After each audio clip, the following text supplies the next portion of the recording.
So I'm a little late for those of you that were waiting. Thank you all for waiting patiently. Yeah, I'm a little late. So let's talk about the big leap. I expected this one to be the last episode of the season, maybe the series, because I was like, they just gonna end it like that. We don't even get to see the performance, but we do get to see the performance next week. So I'm super excited about it. I love the development that Gabby has with the end of Swan Lake. She has caused she raised some really good questions, like why does she have to fall to her death, especially after Paula just made her way over to the River Jordan. And hi, person that's watching, thank you. After Paula, that just type in the chat, hi, how do you know about Big League? Like, what were your thoughts about the show tonight? That'd be really, really great. So, especially so close to after Paula died, the way I really enjoyed the production and the directors and the actor went about Paula's death. Like, she had that solo light and she just naps. And that was really, really great because she was dancing by herself. She was in the spotlight. She had on her heels. Oh, hey, Seven. She had on her heels that were glamorous.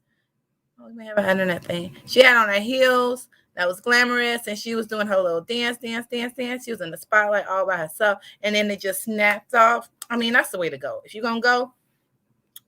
And it was a really good intro to the show. I was watching the show with my mama, and she said that the beginning of it looked like a commercial. Like one of those Hallmark commercials or something for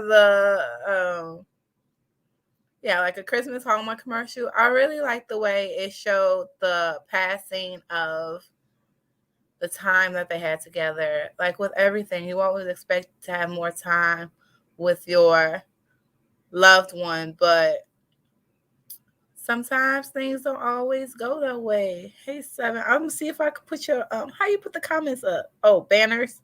I guess I could go to banners. Wait, create banners brand.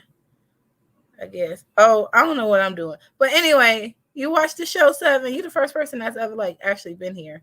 So I don't know what I'm doing. All right. Oh wait, go back to high current banner. I guess. I'm rambling. So I like that part of the show, and I was mad at Simon for breaking up with Justin right before the show. I know he got all caught up in his feelings. He got all caught up in his feelings and he listened to the advice of his sister, but that was not the right move to make. I mean, he's scared of something that could happen in the future instead of letting whatever happens. It was like a preemptive strike. And I don't know about all that, but that scene with them is really romantic and lovely. They might have a chance. I don't know. If I was going off to Paris and I had somebody here, I don't know. That is kind of tough. Some guy or whoever, they might be like, oui, monsieur. I mean, madame, mademoiselle. I don't know. They might be like, oui, mademoiselle. I don't know. I could ever practice my French. But I don't know what's going to happen. But I think they should really give it a chance before anything can actually happen, because we don't know what's going to happen when they actually go to Paris. We don't even know if Justin is going to Paris. And Gabby shot her shot. Well, that was funny. Monica really helped her out. That conversation was funny because she was trying, because Gabby was really easy about it. And I love the way Justin stood up for Gabby, saying that it would require some money and a credit, which would really help her out with her career. So maybe this way, somebody to see her on the Big Leap as assistant choreographer, she can make her move up to a choreographer instead of going back to her cubicle as an HR manager that the woman in the beginning said that she was born to do. Ain't nobody really born to do that. And Justin gave her a little pep talk about You the one that told me that I needed to be doing this, and maybe you need to think about yourself and what you can do with your determination, and maybe you could just get your life together and do a little something here. Do not think this is it for you, sweetheart, because there is so much more. So that's basically his pep talk. And then, okay, I like that part. And they are actually acknowledging Paula's depth all throughout the episode. And at first I was a little confused about the if she actually died, because in the beginning, Gabby's co-worker is telling her that she hopes she makes it through. But Wayne mentions that she died. Nick mentions that she died. And then we saw that Nick was just seated on the couch. Oh, he was crying. He had a little blanket. And we told him the cat. And his friends, Mike's friends, are just really, really great and amazing. Amazing. Back to the beginning. I love how those little clips in the beginning gave us a strong characterization of who they were as a couple. It kind of reminds me of that little bit of an Up, where they tell their whole lifetime of Ellie and Carl. That kind of reminds me of that. That was a good part about it. That Reggie scene with the press conference, them asking all the questions about them being in a relationship. I know it's a fake show, but I was like, what journalists would sportscasters, sports journalists really be asking them questions about that? So like everybody is watching the show. Like Reggie had it right. Like y'all need to get lives instead of being involved with this.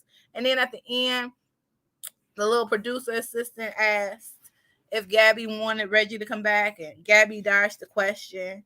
And he tries to explain himself during a press conference. And they were trying to get a plane, but all of the planes were booked up. So they had to drive. The little Sprinter got a flat tire. So they had to get an Uber or a Lyft or some kind of ride share. They really didn't specify what that was. So, and now it's saying that he may not be able to make it on time. So do y'all think he's going to be able to make it?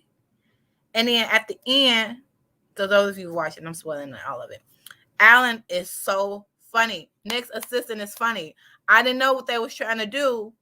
I don't know what the writers was trying to do with that little Christmas tree, because he was trying to put it somewhere.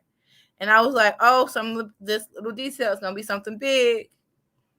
I was like, what's wrong with the circuitry in this thing? One little Christmas tree, it's going to make the whole thing shut down. But sometimes it beats like that.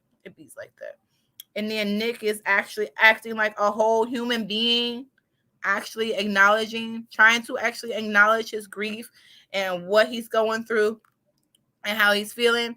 And he is having those panic attacks. Have you ever had a panic attack?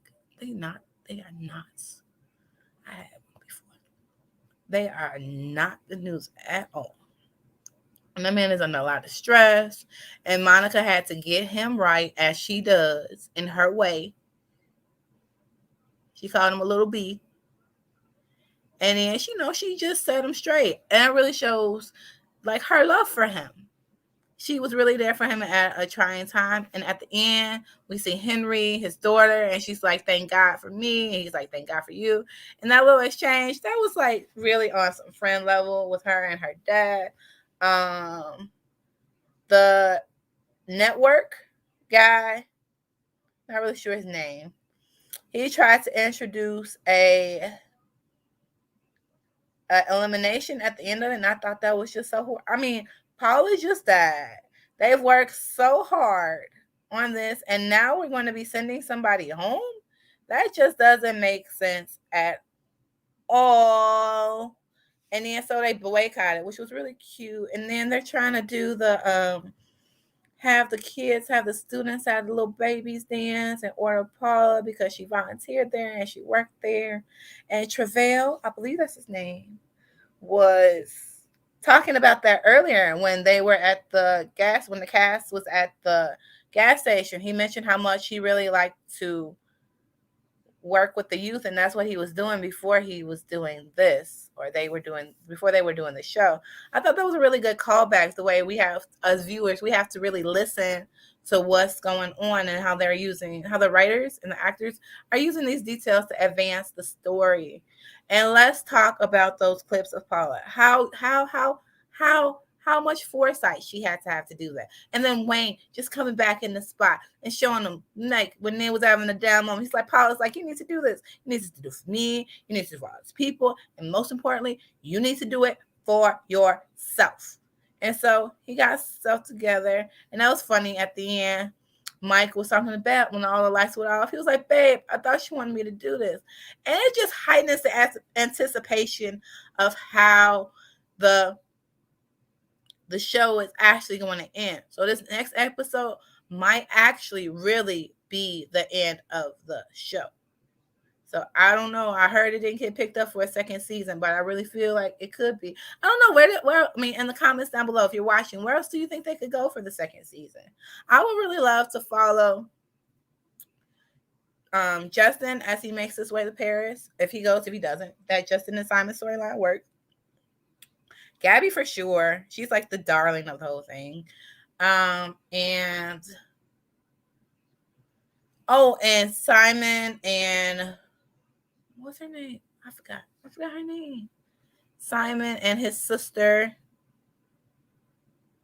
His mom comes up to not ruin the show, but to tell her daughter about an opportunity for a reality show called Orlando, which is like a mother-daughter dating show. They both date the same person, some kind of reality show. So Brittany, that's her name. Brittany becomes brave enough to actually tell her mama that she doesn't want to do it anymore. And her mama says she's not going to be at the performance. And she actually doesn't show up to the performance from what we see. And the mom was just talking about things that mothers do. And it was just like,